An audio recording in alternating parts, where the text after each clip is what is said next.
I flew to my ex-wife's house without warning and found my son dying alone in the storage room. My ex, her new husband, and his kids were celebrating on a yacht, so I froze every account they had. An hour later, she lost her mind. You know that. Feeling when your gut starts doing backflips and screams at you to pay attention. Mine had been throwing a tantrum for 3 days straight, and every instinct pointed to my son, Arlo. I hadn't planned on seeing my ex, Sabrina, again. Honestly, I'd have been happy never to. But sitting in my London flat, pretending quarterly reports mattered, the whisper became an air raid siren. Check on the boy. Now. So I did the reckless thing. I booked the next flight to Florida without a text or a heads up. 35,000 feet over the Atlantic, I stared through that tiny window and replayed every call I hadn't made. Arlo used to ring me every Sunday. Lately, the calls were short. Quiet. Hey, Dad. Can't talk this weekend. Mom says I need to rest. Rest? At 14? I palmed my father's old pocket watch. Before he died, he told me, "Always come home, son." I'd failed that too often. Not today. We descended into Tampa. My stomach dropped. It wasn't the landing. It was the certainty that whatever I was flying into wasn't good. The taxi rolled through Sabrina's immaculate neighborhood. Perfect hedges, symmetrical palms, but her place looked off. Curtains drawn, yard neglected, trash cans overflowing, flies spinning lazy circles. I rang the video doorbell. Nothing. I called her. Voicemail. I called Arlo. Voicemail. I walked the side yard. Dead plants.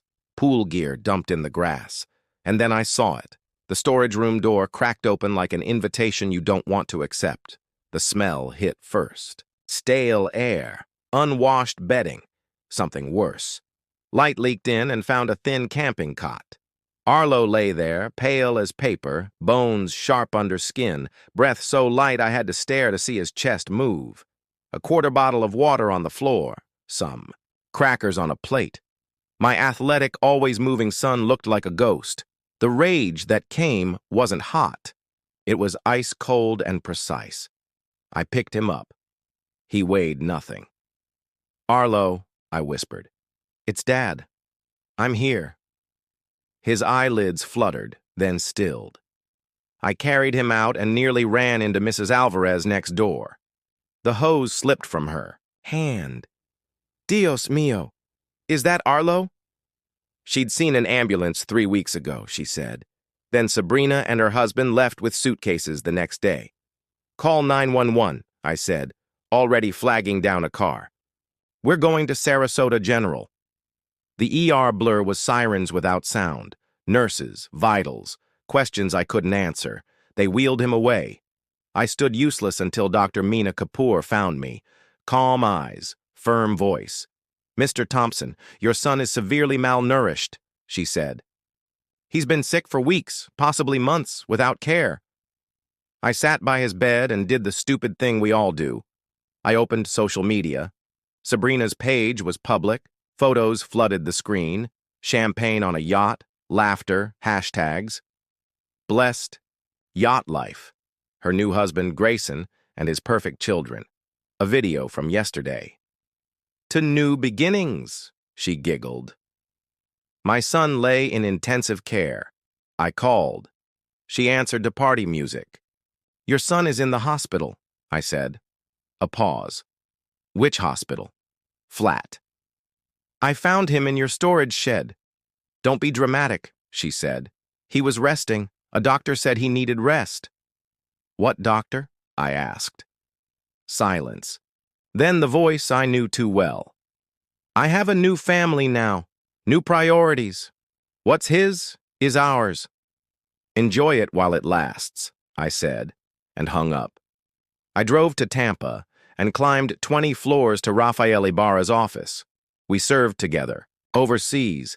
Now he hunted money. I dropped bank statements and trust papers on his desk. "Freeze everything," I said. "Now," he scanned the pages. "Medical expenses, education, therapy," he read. "All lies. He cracked his knuckles and got to work. Calls, injunctions, court orders. Account ending 4792, frozen. 1158, frozen. Joint checking, frozen. Yacht payments revoked, he said. Give it an hour. It took 40 minutes. My phone lit up.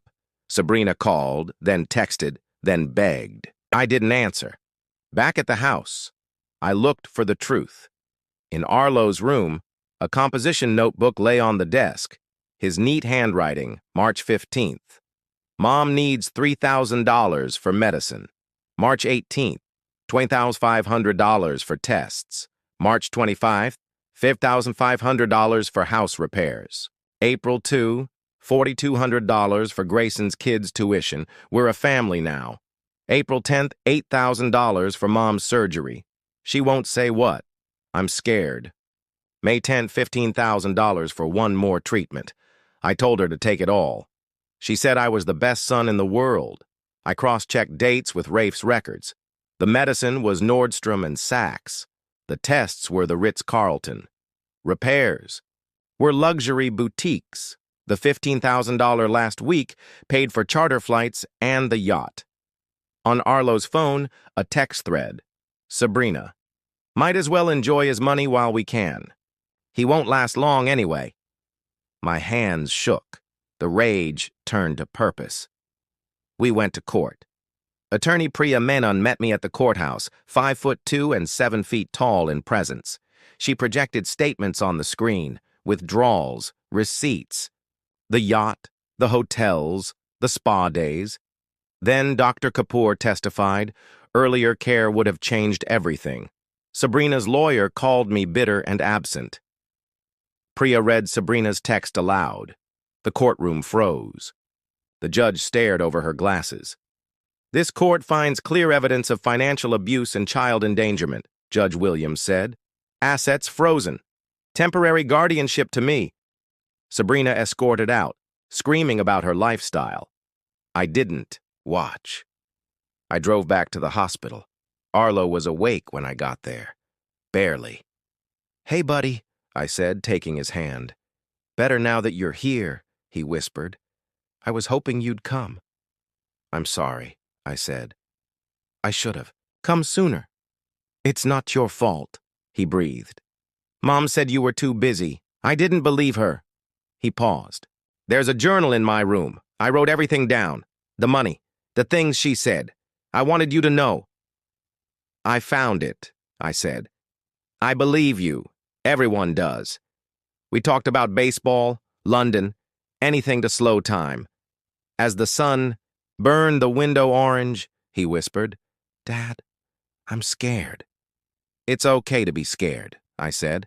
You're not alone. I'm right here. I love you, he said. I love you more than you'll ever know, I answered.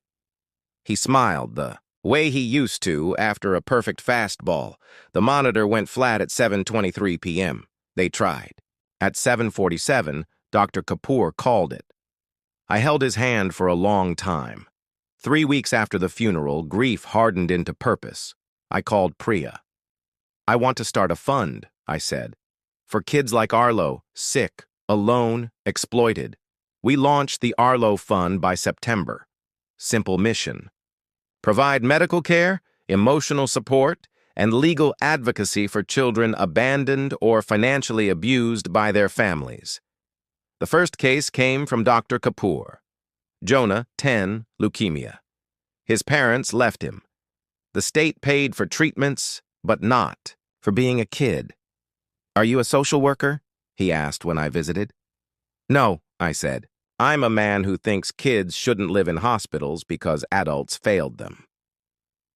2 days later, Jonah moved into Arlo's room. We painted it ocean blue. He asked to plant tomatoes in the backyard. Because they're red like blood, but they help people, he said, like only a kid can. Sabrina called 6 weeks later. Everything's gone, she sobbed. The yacht, the house. Grayson left. I need a loan. Arlo would have wanted to help me. I laughed. Not cruel, clear. Arlo loved you, I said. That's what made your betrayal unforgivable. I won't dishonor him by funding the person who hurt him. I hung up. That evening, I took Jonah to the beach. He'd never seen the ocean. We brought a photo of Arlo from his last baseball season. We set it in the sand. "Tell me about him," Jonah said. I told him about the perfect fastball, the terrible jokes, the way he organized his homework like a mission, the generosity that outlived him. "Think he'd approve of the tomatoes?" Jonah asked. "Kid," I said, squeezing his hand as the tide lifted the photo and carried it gently away. "He'd have challenged you to a growing contest. For the first time since the hospital, peace found a way in, not the absence of pain, the kind that sits beside it and says, 'Do something with this.' Sabrina lost everything in an hour. I gained something she'll never understand. Purpose, justice, a mission that matters. Every child the Arlo Fund protects, every family we help, every small victory over the kind of greed that forgets mercy. That's my son's legacy, and I will keep it alive, one life at a time."